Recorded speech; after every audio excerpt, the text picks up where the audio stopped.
ribeye covered in gold, Philly cheesesteak rivals, and the tomahawk cut. If you're a meat lover, here's everything you need to know about the ribeye steak.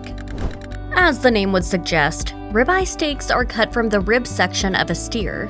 Omaha Steaks notes that this section of the animal is right behind the shoulder, also known as the chuck. Specifically, ribeyes are cut from the meat that lies between the 6th and the 12th rib of the steer. Ribeyes are prized for their tender texture, beefy taste, and high level of marbling. The rib primal is particularly well suited for cutting into steaks because it's fattier than many other areas of the animal. You might not think you like fatty meat, but the fat in a ribeye is key to this cut's buttery taste and melt-in-your-mouth texture. The fat moistens and bastes the meat during cooking, giving you crave-worthy end results. But ribeyes aren't just fatty in all the right ways. The meat is also naturally tender. This is because the ribcage muscles that make up a ribeye don't get much exercise while the cow is alive. Since these muscles don't do much work, they end up being very tender. This combination of tenderness and delicious fat can't be equaled by many other steaks, if any at all, so there's a good reason why you have to shell out top dollar for a good ribeye.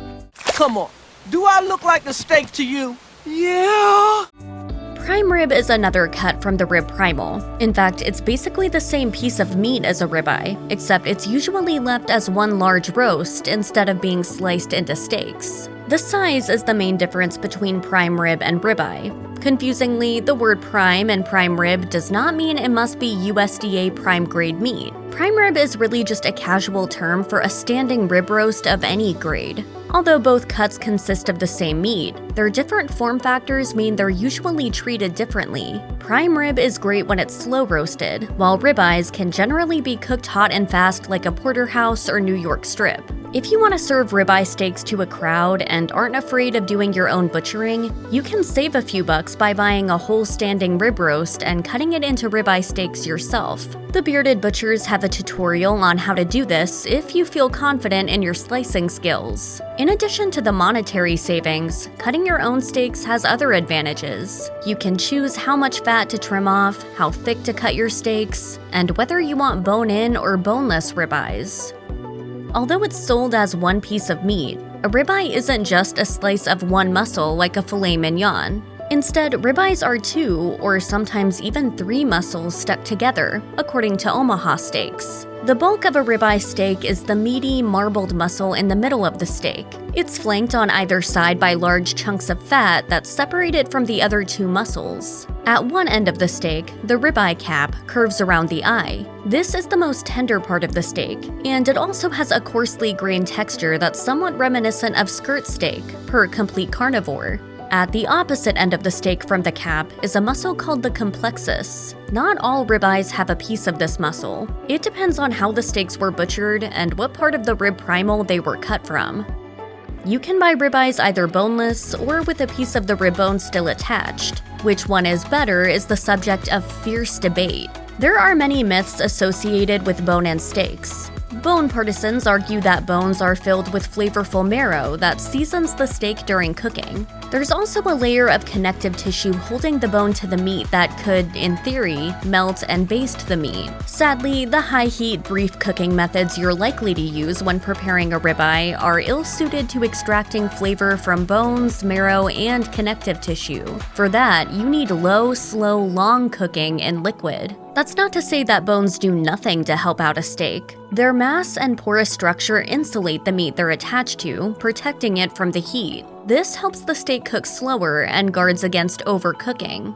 Bone-in meat will be more tender. However, Steak School argues that the bone may prevent you from achieving even browning. Ultimately, it's up to what you prefer. If you like bone-in ribeyes and want to go full caveman, then tomahawk steaks will be right up your alley. Normally, the bone in a ribeye is trimmed pretty short, but a tomahawk is served attached to a long piece of bone, at least a few inches long and up to over a foot. If you order this at a steakhouse, the whole dining room is going to be staring at the plate as it's delivered to the table. It really looks impressive. The rib bone on a tomahawk steak is Frenched. This means any stray meat, fat, and connective tissue is peeled off, leaving behind a bare bone. This makes a tomahawk steak look something like a giant meat lollipop. though the sorts of establishments that serve them would probably frown on you picking up the steak by the bone and taking a big chomp.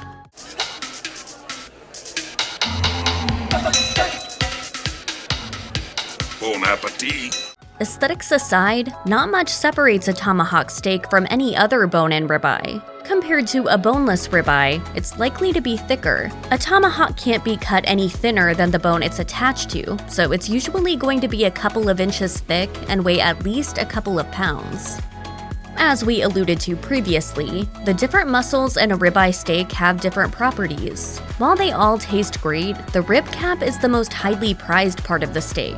Depending on which rib the steak was cut from, the ratio between the eye and cap will be different. The most desirable ribeyes come from the front of the rib primal.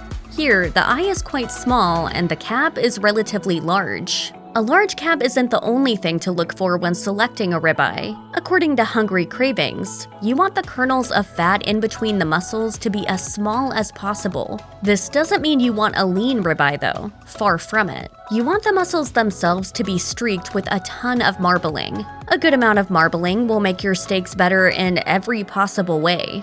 It'll be juicier, more flavorful, and more tender. Marbling is one of the main factors the USDA takes into consideration when grading meat, so look for prime ribeyes if you want to maximize fat. However, the higher the grade, the higher the price tag. We already know that ribeye is a special cut of beef because of its high level of marbling and tender texture. If you want to maximize marbling and the softest beef, you can seek out USDA prime ribeyes. But what if money is no object and you want something even more over the top than prime? In that case, Wagyu beef is the answer. Wagyu is a term for beef sourced from Japanese cattle breeds. It tends to be intensely marbled and extremely tender. Japanese cattle were bred to do labor, which just so happened to genetically predispose them to produce marbled meat, according to the American Wagyu Association. The higher grades of Wagyu beef have so much intramuscular fat that they are literally off the USDA charts and can be classified as prime plus or beyond prime. Purebred Japanese Wagyu beef is so rich and intense that it's not really a good idea to cook it like an American steak, according to barbecue guys. We're used to being served a big ribeye in one piece, but that's just way too much Wagyu to eat in one sitting. Instead, if you manage to source a real Japanese Wagyu ribeye steak, it's best to follow the traditional method and cut it into small pieces to quickly grill. Not only will this give you a more reasonable serving size, but it also reduces the chance that the fatty meat will flare up and scorch on the grill.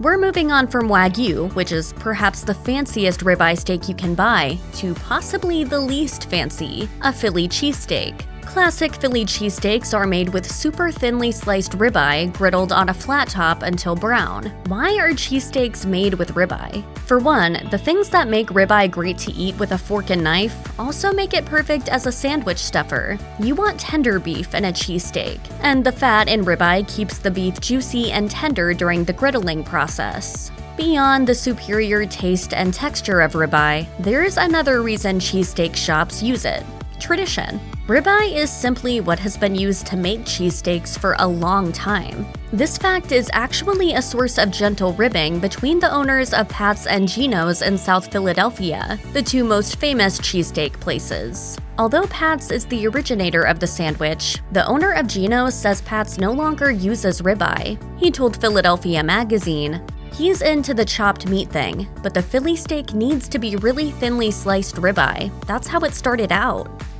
You have many options to cook your ribeye, and they're all excellent. Kansas City Steak says grilling is the ultimate way to cook a ribeye, but also endorses broiling and pan-searing. No matter what method you choose, however, one thing remains constant. The best way to enjoy a ribeye is medium rare. This means cooking it to an internal temperature of around 130 degrees Fahrenheit and then resting it before digging in. The temperature will rise to around 135 during the resting period. Regardless of whether you grill, sear, or broil, a 1 to 1.5 inch thick ribeye is a quick, easy protein option that cooks in around 10 to 15 minutes. A thinner ribeye can be cooked entirely on a hot grill, but for thicker steaks, you'll want to set up your grill with a 2-zone fire. That means half of your grill should be significantly hotter than the other half. This way, you can sear the steaks on the hot side of the fire, then move them to the cool side to gently come up to temperature without burning. Okay, we know we said Wagyu was the fanciest ribeye, but maybe this next one is actually the fanciest way to eat this steak. Or perhaps it's the tackiest? That depends on your perspective. In any case, you can order a Wagyu Tomahawk steak covered in 24-karat gold leaf from Salt Bay's restaurants for a cool $1,000. At his UK locations, the dish will set you back £850. Perfect. I'm getting charged $1,100 to get cupped in front of David Beckham. The dish's high price has raised some eyebrows, and even led to an incident where police were called on a customer who said they didn't order the shimmering steak and refused to pay for it. We're sure the steak is good, but edible gold is odorless and tasteless and adds nothing to the dish from a culinary perspective, so you're mostly just paying for bling. And you might be overpaying for that bling too. British chef John Stirk was able to sell a gold-coated tomahawk steak in his restaurant for £100.